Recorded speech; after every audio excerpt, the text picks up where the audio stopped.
नमस्कार दोस्तों, DN education अड्डा में आपका स्वागत है। आइए देखते हैं 10 क्लास के एक बहुत ही महत्वपूर्ण टॉपिक जिसका नाम है वियोजन या अपघटन अभिक्रिया। जिसका नाम है वियोजन या अपघटन अभिक्रिया। तो आइए पहले जानते हैं वियोजन या अपघटन अभिक्रिया क्या है। देखिएगा, वैसी अभिक्रिया जिसमें किसी यौगिक के बड़े अणु के टूटने से दो या दो से अधिक सरल यौगिक बनते हैं जिसका गुण मूल गुण से बिल्कुल अलग होता है, उसे क्या कहते हैं? वियोजन या अपघटन अभिक्रिया कहते हैं। मतलब एक बड़े अणु टूट रहा है और ठीक उसके बाद का सरल अणु बन रहा है, और वो भी बन रहा है तो जो मूल यानी पहले का गुण है, जो बन रहा है, जो निर्मित हो रहा है, उसका गुण क्या हो जा रहा है? अलग हो जा रहा है। तो इसमें एक टर्म है यौगिक। तो पहले आइए जानते हैं यौगिक क्या है। यौगिक क्या है? देखिए, ये क्या होता है? एक शुद्ध पदार्थ होता है। ये क्या होता है? ये शुद्ध पदार्थ होता है जो एक निश्चित अनुपात में तत्वों के भार के विचार से एक निश्चित अनुपात में जुड़ा हुआ रहता है। अगर बात करें हम मिश्रण का, मिश्रण और यौगिक, दो या दो से अधिक पदार्थों को मिलाने से मिश्रण भी बनता है, और दो या दो से अधिक क्या होता है? पदार्थों को मिलाने से ये भी बनता है। लेकिन ये क्या होता है? शुद्ध पदार्थ होता है, ये भी शुद्ध होता है। लेकिन किसी भी अनुपात में मिला दीजिएगा ना। जैसे मिश्रण की बात की जाए तो खिचड़ी, जैसे हम कहते हैं अपनी भाषा में, हम खिचड़ी खाते हैं, उसको कह सकते हैं मिश्रण। लेकिन इसको कहा जाए तो तत्वों के एक निश्चित भार के जो होता है ना, उसके अनुपात में जुड़ा हुआ रहता है। तो आइए देखते हैं यौगिक। ठीक, यौगिक किसे कहते हैं? वैसे शुद्ध पदार्थ जो दो या दो से अधिक तत्वों के भार के विचार से एक निश्चित अनुपात में जुड़ा हुआ रहता है। किसके? रासायनिक अभिक्रिया के फलस्वरूप जुड़ा हुआ रहता है, उसे क्या कहते हैं? यौगिक कहते हैं। यानी हम कह सकते हैं ना, यौगिक एक निश्चित अनुपात में जुड़ा हुआ रहता है। और मिश्रण की हम बात करें तो ये क्या होता है? किसी भी अनुपात में जुड़ा हुआ रहता है। यहाँ पे हम बात करें यौगिक का, तो एक निश्चित अनुपात तत्वों के भार के विचार से, जैसे हम बात करें यहाँ पे जल, यहाँ पे हम क्या करें? शरबत कर दें। यानी चीनी, नमक और पानी, नींबू, ये सब क्या कर दिए? हम घोल बनाकर शरबत बना दिए, जिसे क्या बना दिए? मिश्रण। यौगिक की बात करें हम H2O, तो आप सिंपल समझ जाइए कि जिसका हम अणु सूत्र लिख सकते हैं उसको हम क्या कह सकते हैं? यौगिक यानी कंपाउंड कह सकते हैं। लेकिन इसका का शरबत का हम, अगर हम शरबत बात करें अगर हम, तो शरबत का लिख सकते हैं अणु सूत्र? जी नहीं, अणु सूत्र हम उसका नहीं लिख सकते हैं। अब तत्वों की बात किया जाए तो एक निश्चित अनुपात है ना, कि यहाँ पर हाइड्रोजन 2 गो है, ऑक्सीजन 1 गो है। ठीक है। अगर बात किया जाए यहाँ पे अमोनिया की बात किया जाए ना, यहाँ पे अमोनिया तो अणु सूत्र लिख रहे हैं ना, अमोनिया की बात किया जाए तो अणु सूत्र लिख रहे हैं। ये जल है तो इसका भी अणु सूत्र लिखे हैं। ये अमोनिया है तो इसका भी अणु सूत्र लिखे हैं। तो ये क्या है? जिसका हम अणु सूत्र लिख सकते हैं उसको हम यौगिक कह सकते हैं। जैसे हमें एक और देख लीजिए, कैल्शियम कार्बोनेट ना, कैल्शियम कार्बोनेट जिसको चूना पत्थर ही कहा जाता है, इसको क्या कहा जाएगा? चूना पत्थर। इसका भी देखिए अणु सूत्र लिखे है ना। तो एक निश्चित अनुपात में जुड़ा है ना, एक निश्चित अनुपात में है। कैल्शियम 1 गो है, कार्बन 1 गो है, ऑक्सीजन कई गो है? 3 गो है। तो 3 भाग है, ये 1 भाग है, ये भी 1 भाग, तो एक निश्चित अनुपात में है। इसी को क्या कहते हैं? यौगिक कहते हैं। और रही बात मिश्रण के, तो मिश्रण को किसी भी अनुपात में आप डाल सकते हैं। जैसे अभी बताए खिचड़ी, शरबत, ये सब का होता है, जितने उसमें डालिएगा मिश्रण उतना ही स्वादिष्ट लगेगा, बढ़ेगा ना। तो इसका क्या है? इसका हम अणु सूत्र नहीं लिख सकते हैं मिश्रण का, और यौगिक का अणु सूत्र हम लिख सकते हैं। आइए उसके बाद देखते हैं वियोजन या अपघटन अभिक्रिया की एग्जाम्पल देखते हैं, उदाहरण देखते हैं। देखिएगा, देखिए मेरा उदाहरण लिखने का मतलब तात्पर्य यह है कि मेरा एग्जाम्पल उदाहरण जो हम बता रहे लिखने का तात्पर्य यह है कि आप केमिस्ट्री को समझे, याद ना करें। केमिस्ट्री को समझे, कोई भी सब्जेक्ट है उसको समझे, याद ना करें ना। तो आप समझिएगा तो बिल्कुल आपका जो कंसेप्ट है क्लियर हो जाएगा। अगर केमिस्ट्री अगर आपको शुरू से पढ़ना है तो जाइएगा प्लेलिस्ट में, उसमें सब वीडियो शुरू से हम कहा है वीडियो बना रहे हैं, फिजिक्स का भी बनाए हैं, केमिस्ट्री का भी चल ही रहा है और बायोलॉजी का भी बनाया है, आप देख सकते हैं 10 क्लास के तैयारी करने के लिए। चलिए देखिए यहाँ पे हम इसका लिख रहे हैं, यहाँ पे हम लेते हैं कैल्शियम कार्बोनेट, यहाँ पे लेते हैं कैल्शियम कार्बोनेट ना, एग्जाम्पल तौर पर लेते हैं कैल्शियम कार्बोनेट। तो देखिएगा कैल्शियम कार्बोनेट के हम क्या करते हैं, गर्म करते हैं। जब कैल्शियम कार्बोनेट को लेकर के हम गर्म करते हैं तो देखिए ये क्या है, वियोजन या अपघटन अभिक्रिया है। तो अब वह अपघटित होकर पहले क्या टूटेगा, पहले क्या बनेगा, तो कैल्शियम ऑक्साइड बनेगा। उसके बाद क्या होगा, कार्बन डाइऑक्साइड भी आपको प्राप्त होगा। देखिए एक और सुनिएगा, 10 क्लास के पहले का पेज में ही दिया है ये अभिक्रिया के बारे में। इसको बोलते हैं, जो अभिक्रिया में भाग लेता है उसको बोलते हैं अभिकारक। और जो अभिक्रिया के फलस्वरूप जो बनता है, जो अभिक्रिया के फलस्वरूप जो प्राप्त होता है, उसे जो फल प्राप्त होता है उसे क्या कहते हैं, प्रतिफल कहते हैं। चलिए आइए, ये बताना था, बता दिए। अब देखिए यहाँ पे इसको हम कैसे लिखेंगे, कैसे क्या करेंगे। इसका क्या हम बताएं, कैल्शियम कार्बोनेट, कैल्शियम कार्बोनेट है, क्या है, कैल्शियम कार्बोनेट है, ये कैल्शियम कार्बोनेट है, जिसको हम क्या कहते हैं, चूना पत्थर, जिसको क्या कहते हैं हम, चूना पत्थर, चूना पत्थर कहते हैं। ठीक है, आई इसको कैल्शियम कार्बोनेट को हम गर्म कर रहे हैं। ये गर्म का जो त्रिभुज के देख रहे हैं, ये गर्म का चिन्ह है। जो केमिस्ट्री में गर्म करते हैं तो त्रिभुज के द्वारा दिखलाया जाता है। अब देखिए यहाँ पे क्या है, तो कैल्शियम ऑक्साइड है। क्या है ये, कैल्शियम ऑक्साइड है, कैल्शियम ऑक्साइड है। अब कैल्शियम ऑक्साइड और क्या प्राप्त हो रहा है, तो यहाँ पे कार्बन डाइऑक्साइड प्राप्त हो रहा है। देखेंगे कार्बन डाइऑक्साइड प्राप्त हो रहा है, कार्बन डाइऑक्साइड प्राप्त हो रहा है, ऑक्साइड प्राप्त हो रहा है। ठीक है, अब देखेंगे यहाँ पे ये कैल्शियम कार्बोनेट को हम क्या कहते हैं, चूना पत्थर, और कैल्शियम ऑक्साइड को क्या कहते हैं, कली चूना कहते हैं, कली चूना, जिसका उपयोग हम सीमेंट बनाने में करते हैं। देखेंगे जब कैल्शियम कार्बोनेट को गर्म करते हैं, अच्छा है, आइए देखिए व्याख्या करते हैं, लिखते हैं, जब कैल्शियम कार्बोनेट, केमिस्ट्री आपको समझना है, केमिस्ट्री आपको समझना है, रटना नहीं है। देखिए जब कैल्शियम कार्बोनेट को लेकर, जब कैल्शियम कार्बोनेट को लेकर, कार्बोनेट को लेकर गर्म करते हैं, गर्म करते हैं, चाहे गर्म करने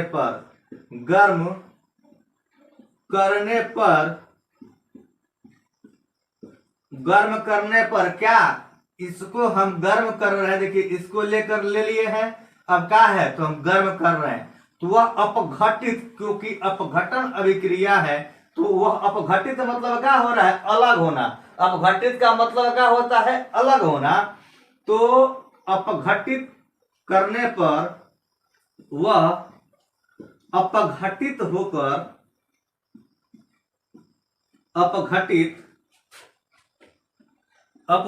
होकर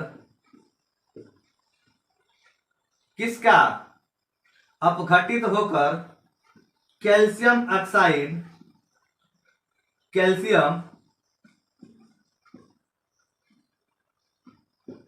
ऑक्साइड कैल्शियम ऑक्साइड और कार्बन डाइऑक्साइड का निर्माण करते हैं। कार्बन डाइऑक्साइड का कार्बन डाइऑक्साइड का कार्बन डाइऑक्साइड का निर्माण करते हैं। निर्माण करते हैं, देखिएगा फिर से ध्यान देंगे। इसी को आपको इसी को कंसेप्ट को क्लियर करना है। इसी कंसेप्ट को क्या है, क्लियर करना है ना। ये तो परिभाषा आप ऐसे याद कर सकते हैं, रटा मार सकते हैं। ये आपको कम से कम तत्व 30 को याद करना पड़ेगा कम से कम, उसके बाद चीजें सब आसान हो जाएगी। देखिए यहाँ पे हम क्या लिखे हैं, कैल्शियम। जब कैल्शियम कार्बोनेट को लेकर इसको यानी लेकर ना हम गर्म यानी इसको हम क्या किए, गर्म करने पर वह अपघटित यानी अपघटन अभिक्रिया है, तो वह अपघटित होकर क्या, कैल्शियम ऑक्साइड अपघटित होकर कैल्शियम ऑक्साइड और क्या, कार्बन डाइऑक्साइड का निर्माण करते हैं। ठीक है, इसको देखिए कैल्शियम कार्बोनेट को बोलते हैं चूना पत्थर, इसको बोलते हैं कैल्शियम ऑक्साइड को कली चूना। ये कार्बन डाइऑक्साइड की बात किया जाए तो चूना में जो दुधिया रंग होता है, सफेद रंग होता है, कार्बन डाइऑक्साइड के कारण ही होता है। ठीक है, तो आइए एक और एग्जांपल के देखते हैं। आइए चलिए, बहुत ही चीजें आसान से बन रहा है। अगर आपको समझ में नहीं आएगा तो कहिएगा, मैसेज कीजिएगा, कमेंट कीजिएगा, हम आपको और आसान करने का और बेहतरीन बनाने का कोशिश करेंगे, क्योंकि आपको साइंस रटना नहीं है, समझना है। ठीक है, देखिए अब देखिए हम क्या कर रहे हैं, यहां पे देखिए और एक यहां पे हम ले रहे हैं KClO3 ना। यहां पे देखेंगे हम, इसका नाम है पोटेशियम क्लोरेट। इसका क्या नाम है, पोटेशियम क्लोरेट। ठीक है, इसका नाम है पोटेशियम क्लोरेट। ठीक है, पोटेशियम क्लोरेट। और देखिएगा पोटेशियम क्लोरेट को हम लेकर के गर्म कर रहे हैं। पोटेशियम क्लोरेट के लेकर के हम गर्म कर रहे हैं, तो वह भी अपघटित होकर पोटेशियम क्लोराइड का यानी पोटेशियम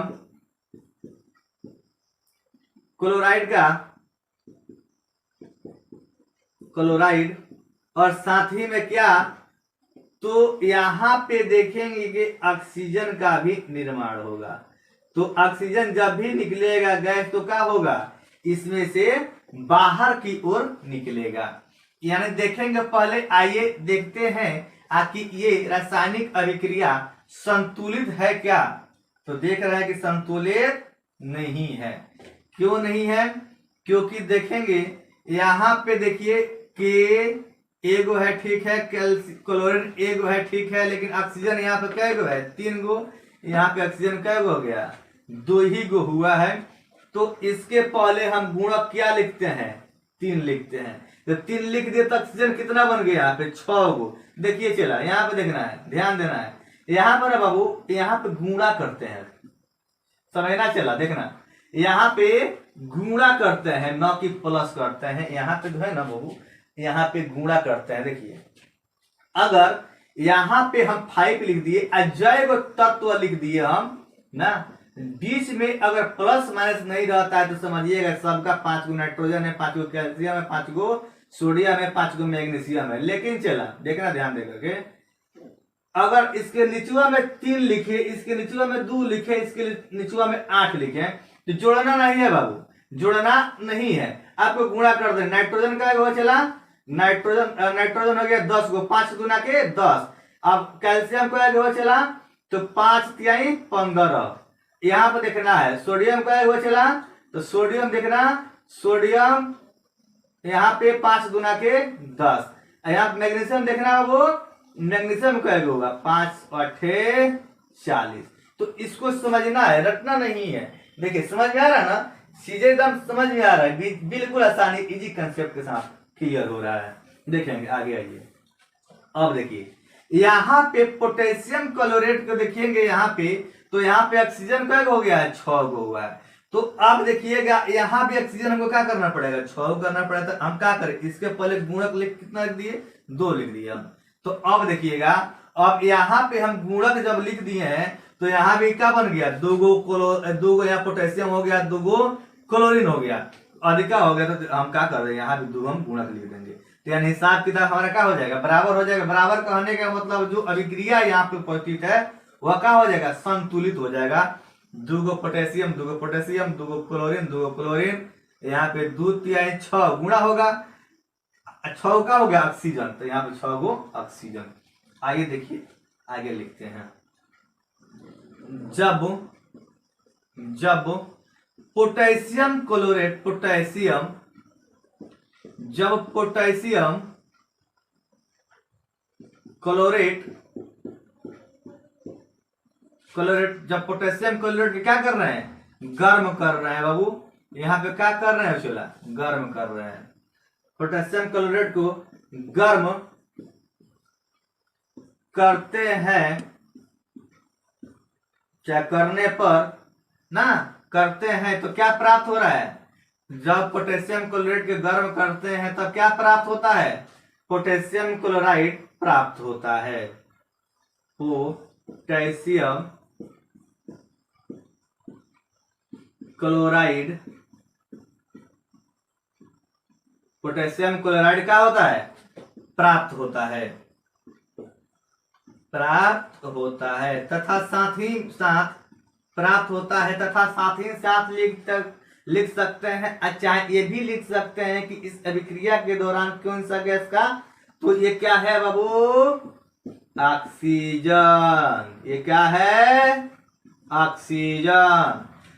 जब पोटेशियम क्लोराइड को गर्म करते हैं तो पोटेशियम क्लोराइड ये तो प्राप्त हो गया, और इस अभिक्रिया के दौरान कौन सी गैस निकल रहा है तो ऑक्सीजन। इस क्रिया तो इस लिखेंगे, और इस अभिक्रिया के उपरांत कौन सा गैस निकल रहा है वो, कौन सा गैस ऑक्सीजन। उपरांत ऑक्सीजन ना ऑक्सीजन गैस निकलता है। देखेंगे फिर से, देखिएगा यहाँ पे ना हम पोटेशियम क्लोराइड को गर्म करते हैं तो पोटेशियम क्लोराइड का निर्माण हो रहा है, और उसके बाद साथ ही में इस अभिक्रिया में क्या हो रहा है तो ऑक्सीजन गैस निकल रहा है। तो निकलेगा तो समझिएगा ऊपर के ओर तीर के चिन्ह के द्वारा दर्शाया जाएगा। अगर निकलेगा बाहर निकलेगा तो ये बाहर होगा ऊपर के। अगर बात करें नीचे की ओर रहेगा तो समझिएगा कि अंदर कोई हवा प्रवेश कर रहा है। समझे चला। अगर ऊपर के बात करें तो निकल रहा है, अगर नीचे के बात करें तो समझिएगा अंदर प्रवेश कर रहा है। तो ये मेरा एक प्रयास था। अगर आपको मेरा वीडियो अच्छा लगे तो अपने दोस्तों के साथ शेयर और मेरे चैनल को सब्सक्राइब कर लीजिएगा। अगर आपको 10 क्लास तैयारी कर रहे हैं, अगर फ्री में करना है तो मेरे चैनल को सब्सक्राइब कर लीजिएगा। और सब्सक्राइब करने के बाद हम आपको पूरा विश्वास दिलाते हैं कि एक एक टॉपिक को लेकर आगे बढ़ेंगे। जो अभी बहुत ही मतलब कि बहुत कुछ बाकी है, अब बहुत कुछ बताए हैं। चलिए धन्यवाद।